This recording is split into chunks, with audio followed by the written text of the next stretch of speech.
कोकणातील प्रत्येक अपडेट जाणून घेण्यासाठी आजच माझे कोकणच्या सोशल मीडिया प्लॅटफॉर्मला लाईक, फॉलो आणि सबस्क्राईब करा.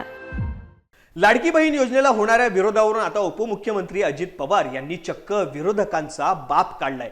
नेहमीप्रमाणे त्यांनी त्यांच्या शैलीमध्ये विरोधकांवरती तोंड सुख घेतलंय. नेमकं काय म्हणाले आहेत उपमुख्यमंत्री अजित पवार आपण पाहूया. मित्रांनो, सगळी सोंग करता येतात, पैशाचं सोंग करता येत नाही. माझ्या माय माऊली बसल्यात, माझ्या बहिणी बसल्यात, माझ्या मुली बसल्यात. सगळ्यांनी चेष्टा केली आमची. अरे कसली लाडकी बहीण, असं कुठं पैसे कोणी देत असतं का? आम्ही दिले 3000 रुपये. किती बहिणींच्या अकाउंटला आले? हात वर करा बहिणींनो.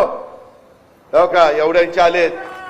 सुनील तटकरे राहिलेल्या बहिणींना पण ज्यांचं 2.5 लाखाच्या आतमध्ये उत्पन्न आहे त्यांनाही देणार. आदिती तटकरेकडे डिपार्टमेंट आहे, आपलीच मुलगी आहे. तिला सांगितलं आदिती काळजी करू नको, जे काही आपल्या बहिणी राहिल्यात, माय माऊली राहिल्यात, मुली राहिल्यात, त्या 21 ते 65 वयोगटातल्या त्यांना आपल्याला मदत करायची. आपल्याला त्यांना सबल करायचंय, सक्षम करायचंय. काँग्रेसवाले म्हणतात आम्ही बंद करू. काय तुमच्या बापाच्या घरचंय बंद करायला? अरे जनतेचा पैसा आहे. मला बाप काढायचा नव्हता, तुमच्या वडिलांच्या घरचं आहे. त्याचा विचार करा. ही काय पद्धत आहे? अरे आम्ही देतो, तुम्ही इतक्या वर्ष राज्य सरकार, आम्ही पण मध्ये होतो, मी होतो, तटकरे होते, परंतु त्यावेळेस आम्हाला नाही जमलं.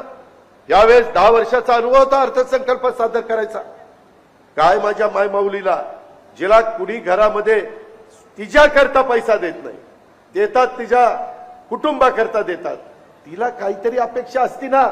चिपळूणच्या बाजारामध्ये जाऊन काहीतरी बी घ्यावं, काहीतरी माझ्याकरता खर्च करावं. तिला जीव नाही, तिला मन नाही, आणि म्हणून आम्ही हे सगळं केलं.